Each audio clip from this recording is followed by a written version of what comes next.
жүздеген қалалар мен елді мекендерді от жалынға орап жермен жексен еткен миллиондаған азаматтар қыршын болған қырғын соғысқа қатысып, елге аман оралғандардың бірі Оңғарбаев Жоламан. Алдағы 5 сәуірде 80 жасын тойлаған отырған ақсақал алғаш соғыс дәмін татқан кезде 20-дан жаңа асқан қылшылдаған жас жігіт болатын. Жолекең 1940 жылы әскери қызметке шақырылады. Жылға жуық Армения жерінде болып әскери қызметтің қыр-сырымен танысады. Фашистік армия 15 одақтас республикалардың жеріне жауыздық пиғылмен басып кірген сәтте, бұларды Түркияға таяу шекараға аударып, қорғаныс шебіне қояды. Жолекең сол жерде 2 айдай арнайы қысқа курста оқып, саперлер взводы командирінің көмекшісі атағын алып шығады. 1941 жылдың қысында Қара теңіз арқылы шығып, Керчь қаласын жау әскерлерінен азат етуге қатысады. Осы ұрыста көрсеткен ерлігі үшін За отвагу медалімен наградталады. Бұдан кейін де талай ұрыстарға қатысқан Жоламан Оңғарбаев 1942 жылы жау артиллериясы атқан снаряд жарықшағы тиіп, жүрекке жуық тұстан жарақат алады. Осы ауыр жарақат салдарынан 6 айдай уақытын әскери госпиталда өткерген, ол 2-ші топтағы мүгедек ретінде елге қайтады. Ардагердің соғыстан соңғы кезеңдері де осы өткен жоқ. 1953 жылға дейін мемлекеттік қауіпсіздік комитетінің құрамында қызмет етіп, кейін Түркмен мұнай, Өзен мұнай кен орындарында жұмыстанады.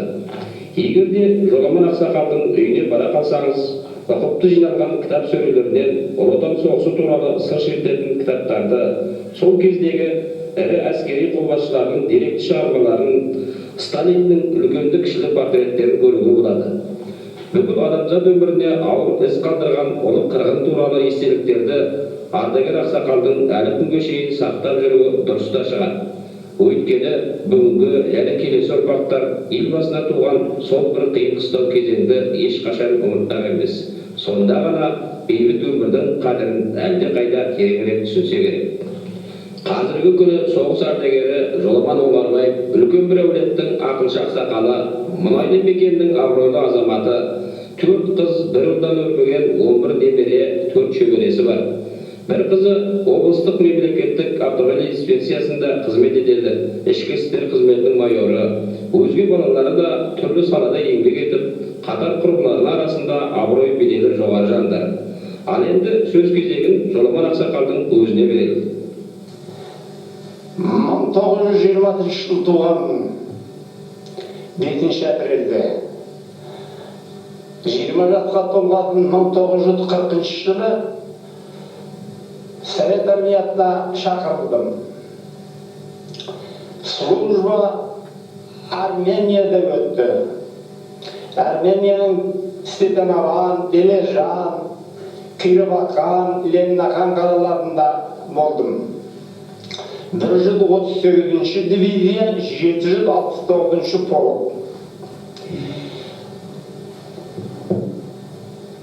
Өтірсеганда 3 елде жүргенімізде 1941 жылы 22 июньде сағат 11-лерде хабар келді.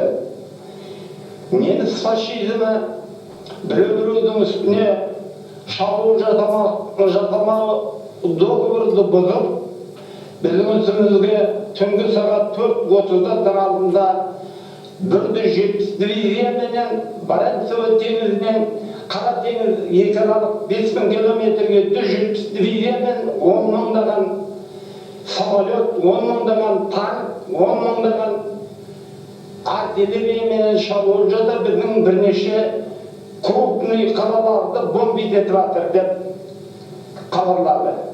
Сол күннен бастап біз боевой порядкіге кірістік. Соныменен турецкий границада мына военно-грузинский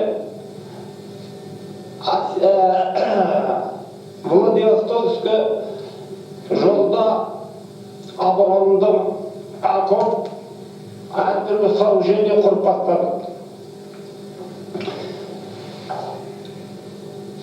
Біздің войскалар погран отрядтар көп қарсылық көрсетіп, 14 үкіметті басып алған жауыз Рустам офысы бар, сөйте тұрса да основной жаңағы өзінің передовой жаңағы шарттары біздің территориямызға келіп үшілікке айналды, көп зиян көріп бастады.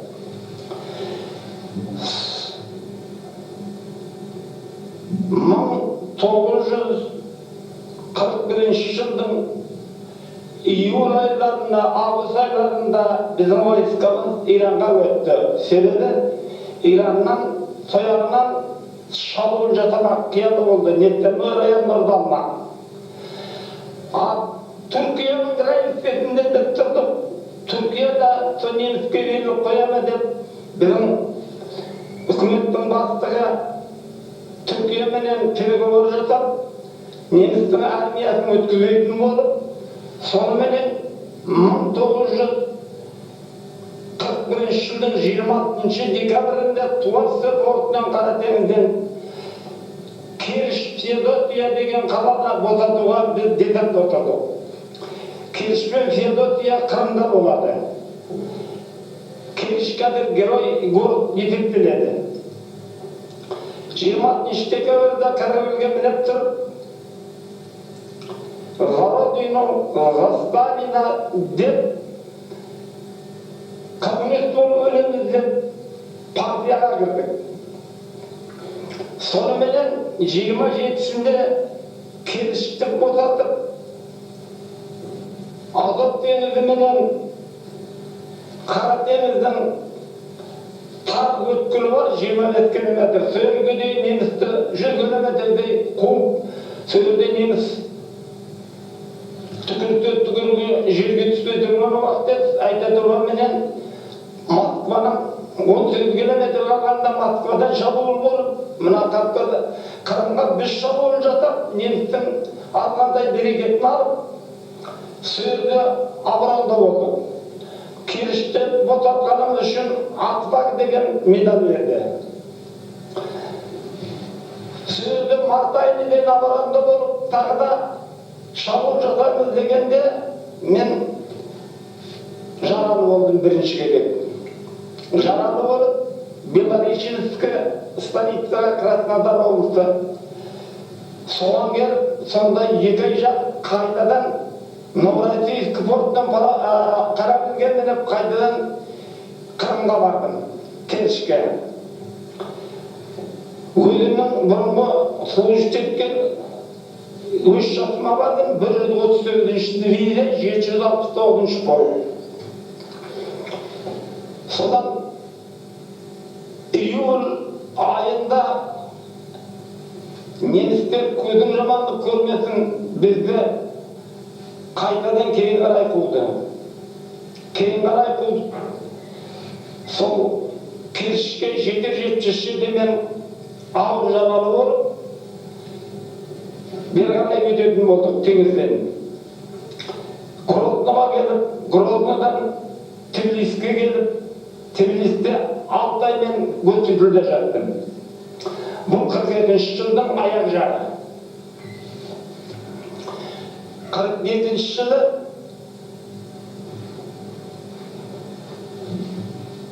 ноябрь айында госпитальдан шығып ауылға қайтқан болдым, 2-ші группа инвалид болып. Содан кейін мен военный фронтқа кете алмадым, ауылға келіп, анау-мынау жұмыс жасап,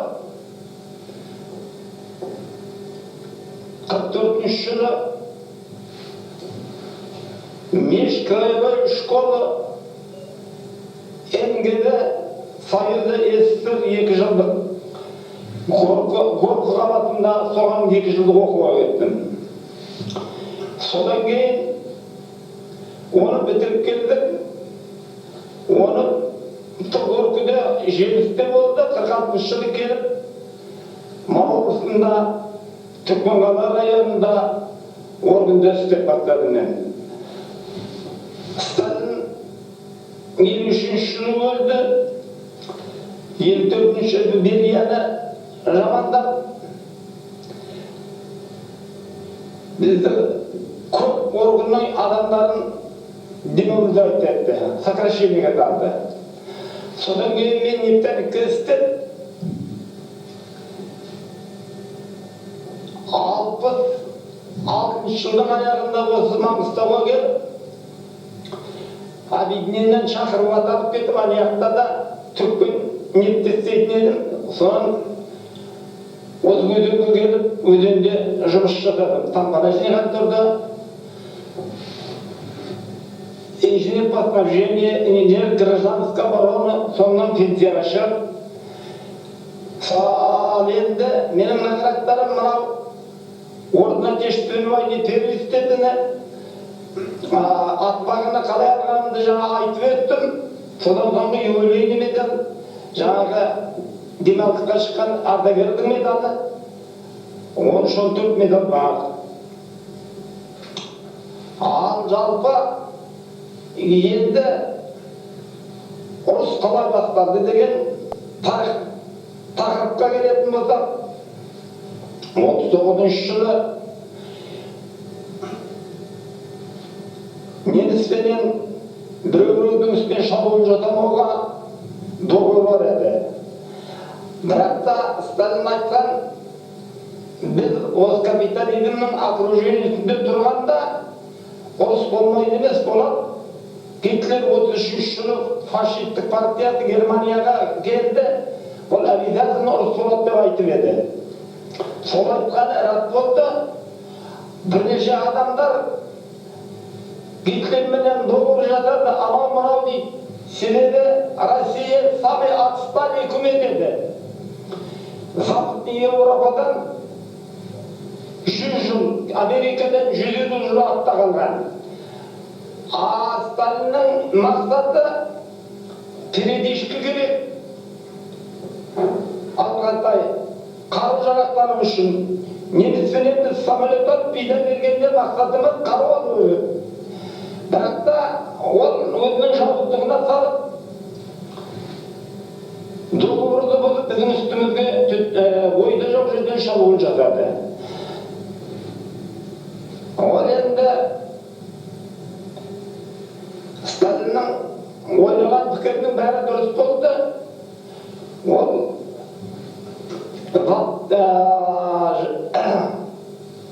батыстың 14 үкіметін басып алды. Осындай биік үкімет французды 17 күнде алды. Ол уақыттарда 3 линия бар еді, укрепление. Маннергейм, Зигфрида, Мажино деген. Зигфрида немістікі, Мажино француздікі, Маннергейм Финляндиянікі. Осы сондай укрепление крупный үкімет Франция 17 күнді оны мерзілдірді. Сол опытқа пайдаланып, Совет Союзын 2 ай, 3 айдың ішінде қысқа ұрыс бергенменен алам деген қиялы бар еді.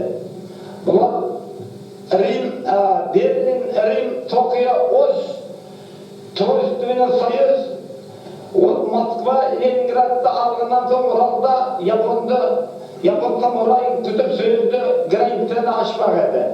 Бірақ та Сталин 1941 жылы 3 июльде сөйлеген сөзінде бұл ұрыс қысқа мерзімде бітпей ұзаққа кетеді.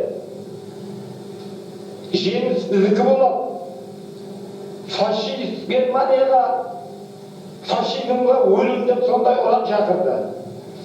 Сол ұранның арқасында айтқан сөзінің іспенен біреу-біреуменен байланысты болып, айтқан уәдесіне жетіп, 45 жыл 9 майда жеңіске ие болды.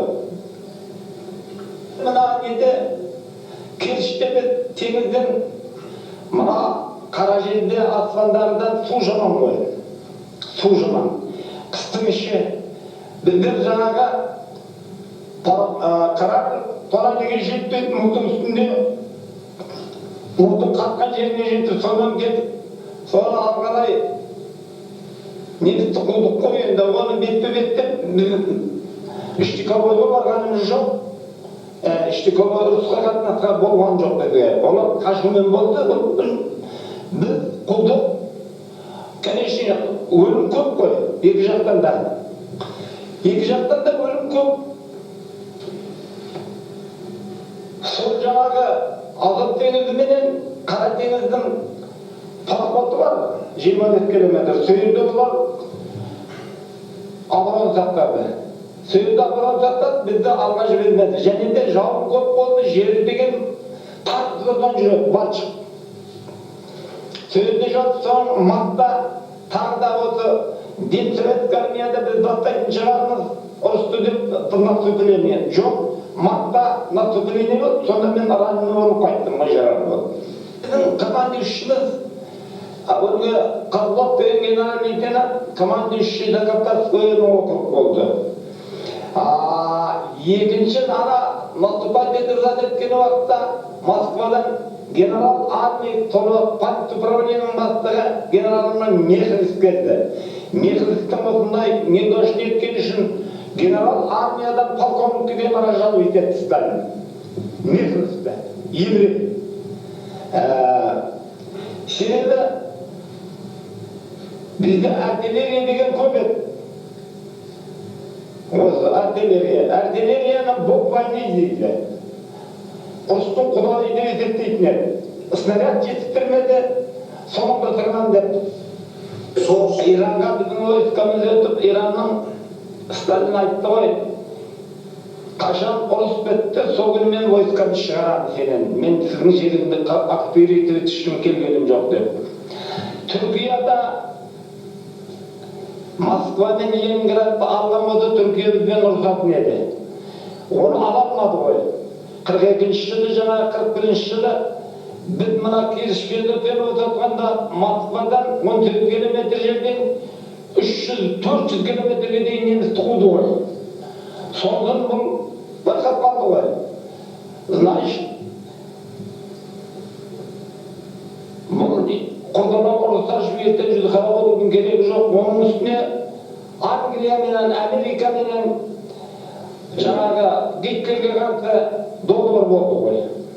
Соның бәрінің пайдасы бар ғой енді. Сондықтан бұлар дейін енді Түркия үндемеді, антын берді ғой, сіздің үстіңізде мен шабуыл жатамын. Біз әуел турецкий граница алған жатып, вот ертең я бұрын приказ болады Түркия өтетін болып тұр едік.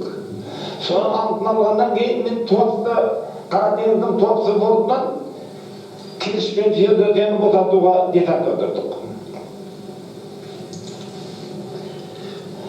Мен 138-ші дивизия артынан 70-ші гвардейский дивизия болды.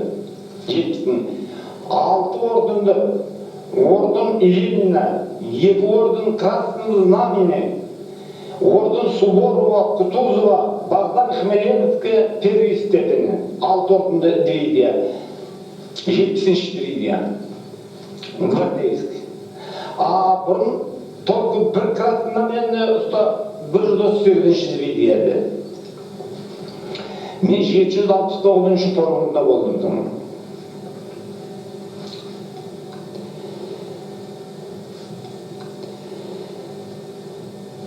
Енді дұрысын айтқанда, біз ең алғашқы немістің күшті уақытында ұрыстықта Қашқанеге қатын жау артынан Қашқан неміске орнымды көп алғандар өлмей қалған айтып орын алды. Біз сол жаңағы келісіп отырғанда мына Затыбағы деген медалмен қалып жаралы болып ауылға айтып келдік. енді дыматпағанда да аман соғанға үшін шүкір етесің ғой. Ол уақытта қиын уақыт қой. Айтып отырмын ғой, неміс түкірсе түкіруі жерге түспей тұрған бір адамды самолеттен қуып атады. Алпы техниканы көптігі.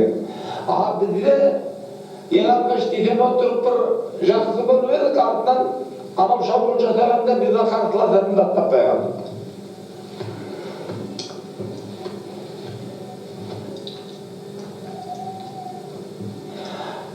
Қашанда барлық жағдайлар жетіскеннен кейін основной Сталинградский битва немістің судьбасын шешкен. Паулюсты 30 мың, 300 мың армиясын пленге алды, содан соң Курскы, Орловскі, Дуға осылар немістің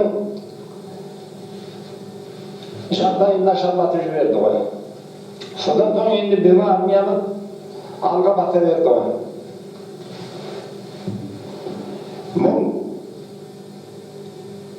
Әуелде Гитлердің үкімет басына келуі Америка, Англия, Францияның ауызбірлігімен болғандар ғой. Олар әуелде мақсат еткен Совет Союзын құрту керек, коммунисті құрту керек деген мақсат еді ғой. Соның есебінде Мюнхенский договор бойынша Берлин, Рим, Токио, Осло, олар Тройственный союз қашанда ана ұсақ үкіметтерді западтың бәрін басып алып, Францияны 17 күнде алғанда уже ойланып қалды бұлар. Мынау жағдайда жар екен. Онымен тұрмады, ол жаңағы летуший снарядпенен Англияны бомбить етіп тастады ғой. Лондонды. Ал бізге қалай, біздікі? Статын ойлады, міне дұрыс. Финляндияны ұрысында Финляндия шабуыл жасаған жоқ, біз шабуыл жасадық. Ленинград 18 километр тұратын еді Выборг қаласынан. Выборгті бермеді. Соның үшін Ленинград военный округ Выборгті алып, Маннергейм линиясын талқан шығарып, сонымен сондай болды ғой. Ал қашанда Прибалтикта Сталиннің мақсаты границаны алсырату керек болды. Прибалтиктің 3 республикасында Томалақтар бізге босап, біз сізге қосыламыз деп айтты деп, Латвия, Литва, Эстонияны да біз өз алдына үкіметтің союзный республика болды. Қашанда Польшаны неміс алатын уақытта Западный Украина, Западный Белоруссияны біз өзімізге алдық. Бұл баяғы Версальский договорменен солардан алған ғой бірінші перелікті көрсетті. Сондықтан Бессарабияны Румыниядан алдық, Молдавияға қосып алдық. Мұның барлығы бізге жергілік емес, сол ұрыстың болатынын біліп тұрып, границаны әртілі қылайық деген ғой, өз границамыздан. Сталиннің мақсаты сонда болды ғой. Оны қайдан білсін? Сосын жаңағы доғыр болғанда мақсат қару-жарақты көбірек етуіміз керек. Аттығарған алат кезде аграрный страна бұл мұнда қару болмаған. 25 жылы индустриализация в стране дегенде сол қарудың бәрін жеттіріп, танк, самолет, зауыт салудағы мақсат осы капитализм окружениесінде тұрғанда бізге тыныштық болмайды деп солдаттармен етілген таппай.